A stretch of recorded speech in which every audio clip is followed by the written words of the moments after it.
Got a minute? Watch and learn about Bloomsbury's Winter and Spring 2026 titles with book talks from authors and editors that provide engaging summaries and behind-the-book insights. Discover new authors or new books from favorite authors. Share these short videos with readers, both young and young at heart. Enjoy!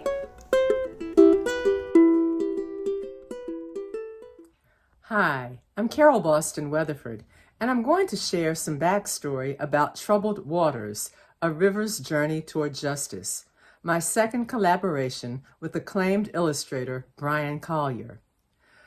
The book is narrated by the mighty Alabama River, and it chronicles the story of the Selma to Montgomery March for voting rights. The story does not start there, however.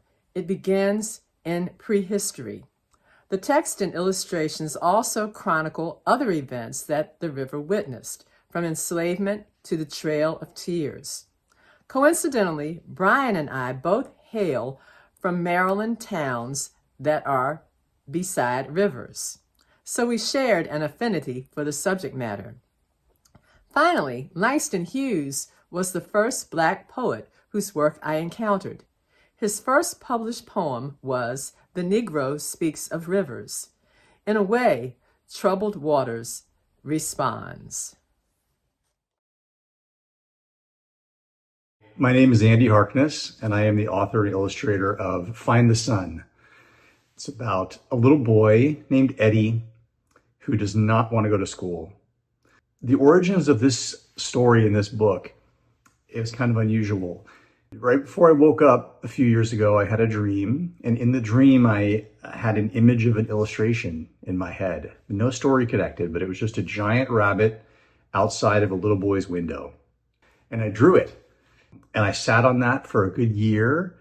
And during that time, my youngest son, Eddie, said, "Dad, are you ever going to make a book about me?" And that planted a seed. And I thought this rabbit idea might be a great idea to start with. My son, Eddie, he does not like to go to school at all. He's a good student and he makes great grades, and he's really kind and polite, but school is overwhelming for him. The teacher's voice, the kids' unpredictability, everything on the playground. He likes order and things going very precise, and school generally was very overwhelming for him. In my family, the person who pushes Eddie through this fear is my wife, and she is very much the rabbit in this story. A soft, encouraging voice. Let's just step through it together. I'm here with you, and we'll get through this together. And slowly but surely in my son's life, he has walked through this fear, just like Eddie in the book. At its heart, it's an adventure story and how to walk through fear and things that make you afraid, and how generally, most of the time when we look back, things aren't quite as scary as we thought they were going to be when we were walking into it. I hope you enjoy it. This is a labor of love and a deeply personal book for me. Thank you. Hi, I'm author Josh Funk, and I'm here to share A Celebration of You, written by me and illustrated by Kip Alizada. A Celebration of You may seem like the perfect graduation book or even a fantastic gift for a new family, and while that's definitely true, it's so much more. It praises all the little things that we come across every day, from sensing the environment around you, the world overflows with astonishing scenes, to celebrate daily among your routines, to more abstract concepts like creativity and overcoming failure. Celebrate empty. In time, you can fill it. Then when it's full, you can topple and spill it.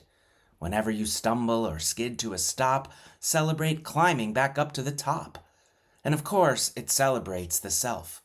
Celebrate silence and being alone. Then go discover your wild unknown. Award-winning illustrator Kip Alizada's dazzlingly brilliant art will inspire and empower the reader on every page to see the world and themselves in a whole new way. It's a great way to start off the day, full of mindfulness and creativity, or end the day in appreciation of what you've done and, most importantly, who you are. I hope that you and all your readers find yourselves in a celebration of you.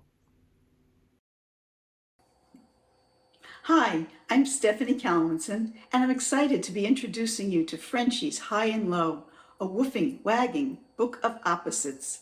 This is the third book in the Woofing, Wagging concept book series. Written in lively rhyme, Frenchies High and Low begins like this. A snoring Frenchie was asleep in his bed. He jumped awake when a tune filled his head. It was a tinkly tune that he liked a lot. He was in the house, then out like a shot. With a pair of opposites on every page, over and under, up and down, high and low, fast and slow, this French bulldog and his friends make their way to a happy destination, the dog treat truck. There's suspense when the dogs reach a stream. Will they cross it? Yes or no? Frenchies are generally not swimmers because of their body type. Of course, when our Frenchie gets home, he's very dirty and needs to get clean. And then, exhausted from his adventure, yawning mouth is open, tired eyes close. Soon there will be snoring. To sleep this Frenchie goes. At the end of the book, there's information on French bulldogs, plus readers will get to meet two real Frenchies who, like the dogs in the book, will go over, under, up and down, right and left to get to a treat truck. I hope that the rhyming language in Frenchies High and Low and Holly Hibbard's perfect pictures will make learning lots of fun for young dog lovers. Thanks for listening. My name is Grace Ferris. I am an author, illustrator, cartoonist, and also a mom. My book, More Than a Million, was inspired by conversations with my kids over the years. My kids always want to know, do you love me more than this, more than that? And during the elementary school years in particular, they have gotten really interested in different types of numbers, especially big numbers. So this book explores both of these themes and is also a lot of slice of life. My kids and I love to look at books about the day-to-day routines of other people. So this follows a number of different families through the day, going from very early in the morning to some of the special places you go after school, like the nature center, as well as following them to bedtime. During my day-to-day life, I work as a doctor in a hospital. So in this book, we do follow a mom who's wearing scrubs, dropping her kid off, and we later encounter her in a healthcare environment. I hope that this book is accessible to both parents and other types of caregivers, including grandparents, as well as babysitters. Hope you enjoy it. Thanks. I'm very happy to talk about 20 Bears, written by Catherine Simmons and illustrated by Allison Brown, who is also the illustrator of the best-selling I Love You Night and Day. This is a super fun picture book about a group of silly bears who are preparing for springtime after having spent the winter hibernating. Counting down from 20, follow along with the bears and the various hijinks they get into as they embark on their spring cleaning. Allison Brown combines her signature adorable animal characters with a lovely bright palette, and Catherine's rollicking rhyming texts make this book perfect for teaching little ones to count. I'm super excited to talk about the nonfiction science book Frog by the team behind the award-winning Moth and Fox, Isabel Thomas and Daniel Ignaeus. This powerhouse pair has tackled the concepts of evolution and the circle of life and are now going to delve into how our world and all living things within it came to be. And they do so through the frog. And you might wonder, how can a frog tell the story of the universe? Well, because before there were frogs, and before there were people and plants and animals, and before there was even the earth, the universe started with a tiny speck and a bang. And from this, the universe and all life came to be. With Daniel's stunningly detailed art and Isabel's accessible yet lyrical text, readers will discover the incredible story of how frogs, our planet, and the entire universe came into existence. Like Moth and Fox, there's educational back matter that provides additional information on the scientific concepts introduced in the text, including the Big Bang, cell division, and biological diversity.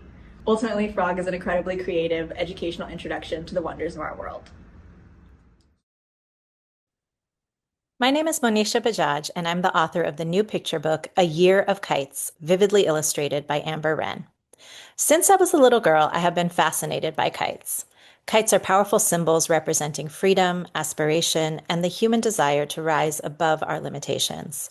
When I learned about how kites have served as a metaphor across cultures for hopes, dreams, and connection, I was inspired to write a children's book about them. The book goes to 12 places where kites are flown as part of celebrations, traditions, and festivals. The book starts with the holiday of Uttarayan in Western India, where kites are flown every January to mark the annual date the sun shifts direction after winter is over, and ends up in Thailand during the winter monsoon season when farmers use kites to ask the wind to blow the rain clouds away so their crops will be saved from flooding.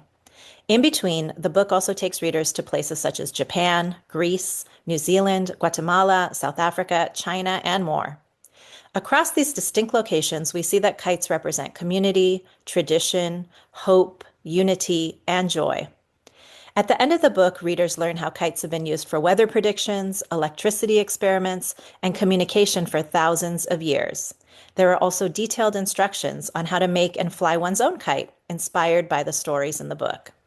In these times, more than ever, we need the messages that kites offer us, that we can overcome challenges, we can draw on the wisdom of our ancestors, and that we can forge connection locally and globally. I am super thrilled to present The Colors of Nature by Catherine Barr, illustrated by Chaya Papat. This is a stunning nonfiction book about the many different colors found in nature, from brilliant blue to fiery orange to mellow yellow and earthy brown.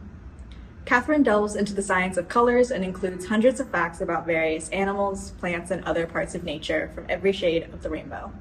She also expounds on how these colors aren't just beautiful, but often represent how living things have adapted to survive. For example, a salamander's bright orange skin color serves as a warning sign to predators that they are poisonous. And even for non-living things, colors can reveal other secrets of nature, such as how Peru's Red Valley gets its hue from the iron-rich soil. Paired with Chaya's beautifully detailed art, this is the perfect book for young readers who love exploring our colorful world and is a great tool for introducing kids to many scientific concepts like the color spectrum and visible light. In Walk the Walk, Dexter and his papa have miles to go on a long walk to Dexter's piano lessons during the Montgomery bus boycott. Dexter sure wants to ride one of those buses that keeps on passing them by, just this once. But like Papa says, you can't just talk the talk, you got to walk the walk, or else they'll keep moving you to the back of the bus. So Dex and Papa just keep on walking to the beat of the street, marveling at the sights and the sounds and the people they see, and discover that their destination is a little closer than they think. Walk the Walk shows what a community can accomplish when people stick together and stand up for what's right. And Walk the Walk demonstrates how children and their parents help each other get through hard times and maybe even have a little fun while doing it. Walk the Walk is beautifully illustrated by Reggie Brown and includes back matter with tips on how to walk the walk and a timeline of the Montgomery bus boycott. We hope you'll enjoy Walk the Walk. Hi, I'm Selena Yoon, and I'm thrilled to introduce you to Cat and Mouse, Let's Have a Sleepover, the delightful second book in the Cat and Mouse series, which I both authored and illustrated. Cat and Mouse are back, embarking on the quintessential childhood adventure, a sleepover. You might remember our dynamic duo, exuberant cat and serious, thoughtful mouse, who are excited to spend more time together. They've meticulously planned the sleepover of their dreams, but as any best friends know, even the best laid plans can hit a snag.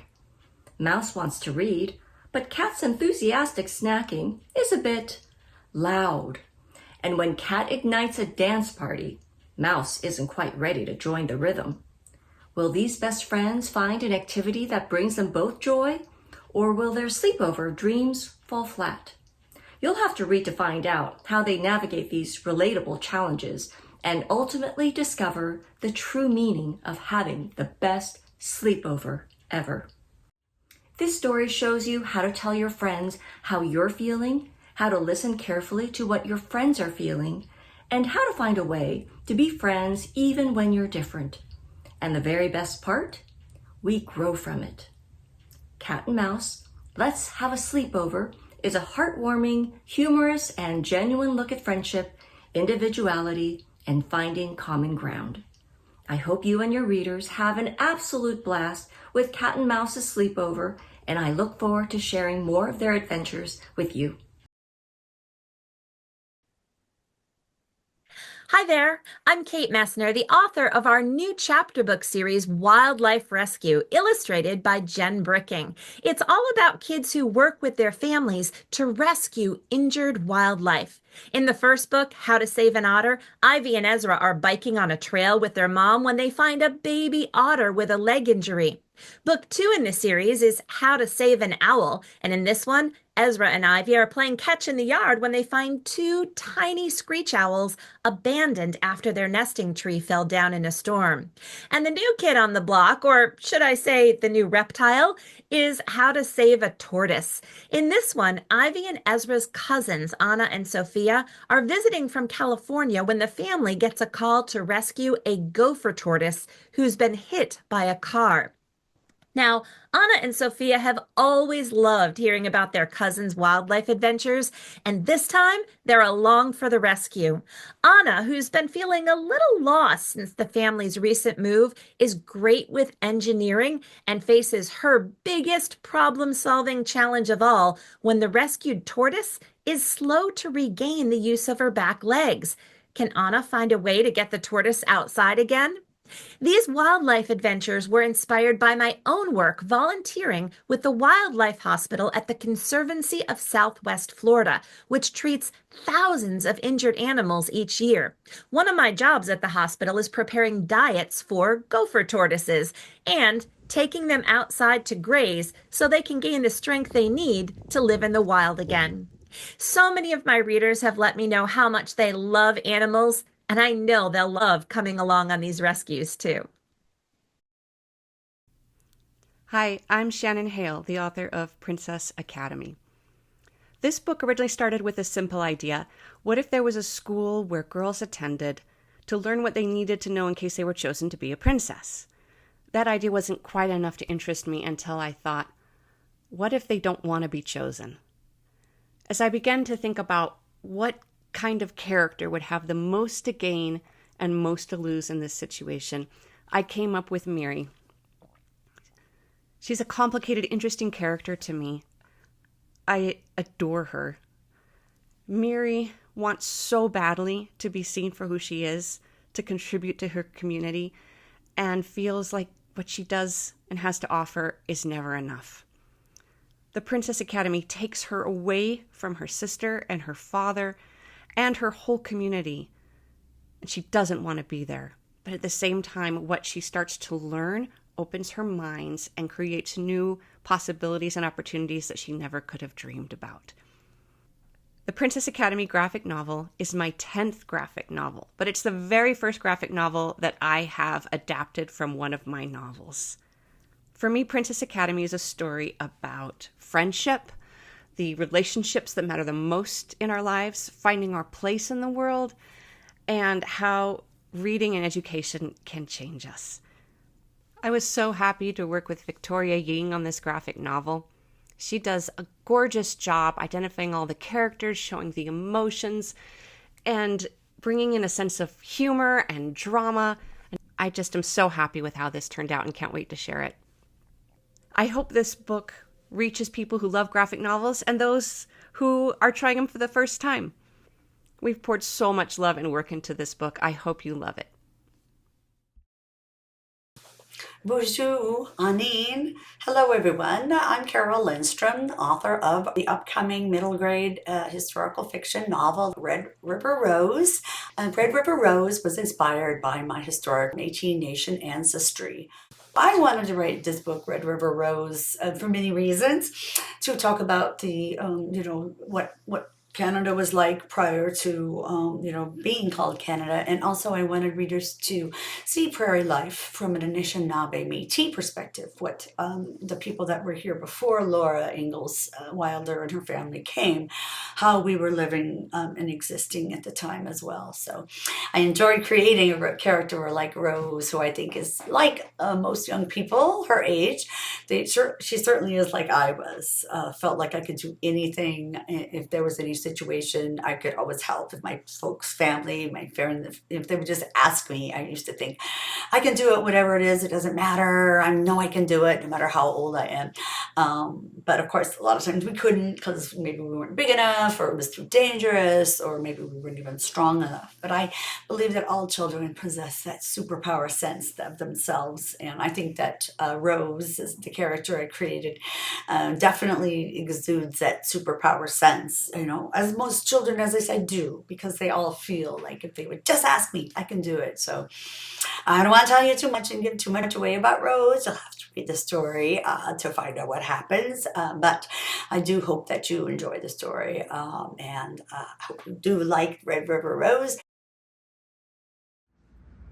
In baseball's shining season, America's pastime on the brink of war, National Book Award winner Martin Sandler and his son Craig Sandler offer a fascinating look at the intersection of baseball and society on the eve of World War II. 1941 was a turning point in America for baseball. The Yankees and the Dodgers were heating up in their rivalry, and players like Ted Williams and Joe DiMaggio were breaking records. But though baseball appealed to people across all groups in American society, baseball itself was not always so welcoming. Black players were relegated to the Negro Leagues, and women who wanted to play baseball struggled for acceptance. 1941 was a turning point. Baseball would never be the same, and neither would the country. The Sandlers use archival photographs and thrilling accounts from those who were there to tell the story of this key year. This book presents history in a creative, engaging way to show kids about the connection between sports, history, and progress. Hi there, I'm Kate Messner, the author of Camp Monster, the first book in a new graphic novel series illustrated by Fallon Cook. I had so much fun writing this book. I mean, what's not to love about a summer camp for monsters that's run by a family of Yetis? The thing is, though, their camp used to be just for Yetis, and now they've opened it up to all kinds of monsters. What could go wrong? But it turns out vampires and ogres don't always make great bunkmates. Some of the counselors can be a little intimidating, and when two of your fellow campers are goblin brothers who love to pull pranks, well, that makes for an interesting summer too. But the biggest challenge comes when the campers suspect that someone is trying to infiltrate Camp Monster, putting the whole camp at risk. If they work together, they just might be able to save the summer. But can they put their monsterly differences aside long enough to pull it out? Readers are going to have a great time finding out. Hi, I'm L.T. Thompson, and I am the author of Devils Like Us and its follow-up, Devils We Know, the second half of this young adult historical fantasy duology. In Devils We Know, we follow our three queer teen protagonists, Cass, Remy, and Finn, as they continue untangling this magical mystery involving an evil secret society and a demon deal and the personification of death, and also a smuggling ship with a very, very queer crew. I'm Alex Barbola, Senior Editor here at Bloomsbury, and I'm so excited to talk about the newest book from Walter Award winner, Schneider honoree, Kirkus Prize finalist, and National Book Award longlist author Sherry Winston. Destiny of the Diamond Princess is about Sahara Grace, whose only wish for her 12th birthday is to figure out who she is. She knows she has the best mom and grandpa around, she knows she loves horseback riding, and she knows she wants to make a difference in her community. But she also knows she's adopted, and she wants to learn more about that side of herself. So when she's gifted a DNA test kit for her birthday, Sahara Grace is thrilled. But she never could have imagined that her biological grandfather would come find her, and she definitely never imagined that he would be the king of a small African country. Now torn between two worlds, Sahara Grace is even less sure of who she is. Her worlds collide when a mummy exhibit opens at the local museum, showcasing the history and legends of her biological family's country, including an ancient cult who believes that with the help of a living heir, they can awaken the mummified remains of a powerful queen and conquer the world. Learning she's a princess may have turned Zahara Grace's life upside down, but now her life is in actual danger. And in order to survive, she must find a way to embrace both sides of herself. This book has all the fun of the Princess Diaries, but with Sherry's signature thoughtfulness and care. Sherry herself is an adoptive single mother, and she pulls from her and her daughter's experiences to shape Zahara Grace's story as she navigates these two sides of her family and herself. Sherry has also done a ton of research into mummies, and her excitement for the subject really shines through, making this the perfect book to hand to kids looking for a good action-adventure story, but also those who are looking for a representation of a non-nuclear family. I hope you enjoy the read. Hey everyone, my name is Matteo L. Sorelli, I use he, him pronouns, and I am the author of the YA gamer fiction novel Fathom Fall. Fathom Fall is set in Toronto in a very near future where climate change has made water an expensive commodity. Wyatt Docherty is 14 years old, and he is the water baby son of the head engineers at Hydrexo, a company that refines Lake Ontario water and sends it to 75% of the continent. This pretty much makes Wyatt's parents superheroes, which makes Wyatt feel totally useless and a little bit incompetent. The only thing he is good at is the first-person monster hunting video game Fathom Fall. So when Wyatt finds out that the water-guzzling monsters in Fathom Fall are actually real, and that they're coming for the last bit of water in Toronto, it's up to him and a group of other kids to see if they can defeat the monster once and for all through a video game championship. Fathom Fall is of course set in the near future, but the issues that I'm tackling in Toronto, Canada are very real. We're talking about the rising costs of housing, we're talking about the rising costs of necessities like water, and what happens to the people of Toronto and the people of the world when things get too expensive. We have a huge Caribbean population in Toronto, and it's actually where we get a lot of our Toronto slang. It's just misused patois. So it's cool to introduce characters like Loop and Ava, who are two Caribbean characters, who speak in patois with each other when they don't really want Wyatt to understand what they're saying. All in all, Fathom Fall is a gamer fiction where I get to talk about video games and first-person shooters and monsters, while also introducing you to this city that means a lot to me. Introducing you to the fun sides of it, like Parkdale and Little Portugal, while introducing you to the harder sides, like gentrification, and like increased poverty, and like encampments and support for our unhoused neighbors. So if you want to read a book that is equal parts gory, video game, action-adventure, shoot-'em-up, and a critique on climate change and encampment support, and what happens when the water runs out, please pick up Fathom Fall. It is awesome for younger teens, especially young teen boys who are a little bit of reluctant readers, and it is available in March. Hi there, I'm Kaylin Bayron. I'm the author of the middle grade paranormal series The Vanquishers and the YA horror novel Make Me a Monster. I am here today to talk to you about my forthcoming middle grade detective series, the first book of which is Olive Oaks and the Haunted Carousel. This book was really born out of my love of Nancy Drew novels and features the Oaks family. My main character is 11-year-old Olive Oaks, and she is a precocious young girl whose love of mystery novels has inspired her to solve a few mysteries of her own. She and her cousin Eli accompany Olive's parents to the small town of Whispering Woods, where Olive discovers strange stories of missing children and a haunted carousel at the county fair. Uncovering the truth will put all of Olive's detective skills to the ultimate test.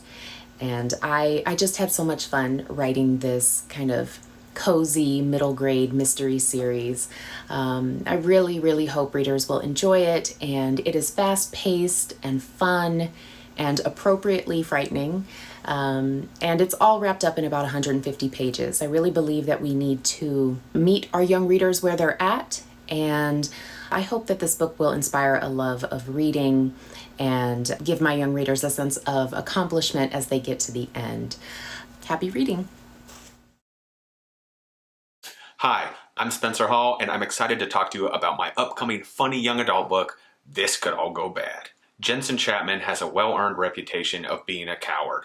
So when his best friends Malik and Cooper show up at his bedroom window at 11 o'clock on the night before their 8th grade graduation, his anxiety kicks into high gear. His friends explain that they've been challenged by some girls in their class to compete in an escalating series of dares to prove just how brave they are. Now, obviously, Jensen wants nothing to do with this, until his friends let him know that his crush, Leslie Chen, will also be there, and maybe she likes him back? So Jensen reluctantly agrees to sneak out and take part in this dare contest, but once he and his friends leave the safety of his room, the night quickly spirals out of control. They have to face off against disgruntled college kids, angry chaperones, demented dogs, and even a couple of social media famous ferrets. And through it all, Jensen can't shake the feeling that maybe his friends are keeping some secrets from him, and they have ulterior motives for sneaking him out. Will Jensen reveal his feelings to Leslie? Can he shake his reputation as the class coward? And can his friendship with Malik and Cooper survive a night of daring escapades? Maybe one night really can change everything. Or maybe this could all go bad. As someone who grew up not feeling particularly brave or tough, I wanted to write a book that shows that your fears and anxieties don't have to define you. Life can oftentimes be a lot scarier than we'd like it to be, but there can be great things waiting for us if we find the courage just to push through to the other side of that fear. With loads of action and funny scenes, I think this book will keep reluctant readers very engaged and entertained, especially boys. So if this sounds like a book you would enjoy, or if you know someone that you think would really like it, I hope you'll check it out. Thanks for listening. I'm Jen St. Jude, author of If Tomorrow Doesn't Come, and forthcoming from Bloomsbury, Where You'll Find Us. Where You'll Find Us is a YA speculative and my love letter to queer history and queer community. It's the story of Cal Quick, a non-binary high school senior who, with their girlfriend Ramona, find a house in the woods where time stands still. Inside this house, 5 teens are hiding from their lives, from their times, as early as the 1920s, all the way through 1990s. They are protected here at Amaranth, which is what they call this world, from the hardships that they faced and time itself, because here you can live forever, which is exactly what Cal needs. They just wanted more time to think about what they want for the next chapter of their lives, to figure out who they are, and most importantly, to learn how to feel at home in the world and in their own body. When I first started understanding that I was genderqueer, spoiler alert, it was during COVID like a lot of people, I first turned to my contemporaries, my peers, and the conversations that are happening today around language and identity. And then I started looking to the past. What I found there was so healing because it validated we have always been here. We will always be here. The language may have changed, the context and understandings have evolved, but people like me, people like us, you can find us everywhere and every time and any place. So this is my way of bringing this world into one space for just one moment in time. It feels like a miracle. It feels impossible, but it's a story I just desperately wanted to tell. I wanted to build a world in which these characters could feel at home, where I could feel at home, and I hope where readers can find home too. I'm Laura Taylor Namey, and I'm the author of If We Never End. In If We Never End, 18-year-old Cuban-American Sylvie Castellano winds a magic watch, and a boy named Penn appears who has no idea who he is or how he died. Now, I'd like for you to think for just a second, what would you do if this happened to you? If you wound a magic timepiece and a curious person of interest showed up in your cabin bedroom, would you try to destroy the watch and run far away? Or would you lean into the mystery and try to help a lost soul find their way home? Or would you be like Sylvie and try very, very hard not to fall in love? If you read If We Never End, I hope you enjoy it, but even more than that, I hope it makes you feel something. Sparking Fire Out of Fate is the epic conclusion to Bridget Kemmerer's New York Times best-selling Forging Silver into Stars series. In this series, Bridget amps up both the political intrigue and the romance. Sparking Fire Out of Fate takes place in a world that has been divided into 2 factions, those who have magic and those who fear it. Callan, who started the series as a baker and is now a confidant to the queen, must work with a man who once betrayed her in order to foil an assassination plot. Meanwhile, Tycho, the king's messenger, and Jax, the humble blacksmith he's fallen in love with, must go to the border to put down a deadly rebellion. When these two missions collide, our three heroes will have to do everything they can to preserve magic, save the kingdom, and finally find happiness. Like Bridget's other series, A Curse So Dark and Lonely and Defy the Night, this book features good people faced with bad choices and stories of how love and friendship can help anyone survive and defy the odds. It's perfect for fans of authors like Stephanie Garber and Holly Black, or anyone who loves YA romantasy. I'm Cassidy Ellis-Salter. I'm the author of The Shattered Spires, which is the first book in a queer gothic fantasy trilogy for anyone who loves Gideon the Ninth, the Atlas Six, or anything dark and skeletal and a little bit snarky. The Shattered Spires is set in a huge castle on top of a crumbling city that's all trapped under a dome of floating teeth and bones, where the apocalypse takes place literally every morning. It's been this way for hundreds of years, with arcanists, who are the magicians of the world, draining power from their familiars in really painful and humiliating ways, in order to stop the apocalypse from destroying the world and to rule their grimy little empire.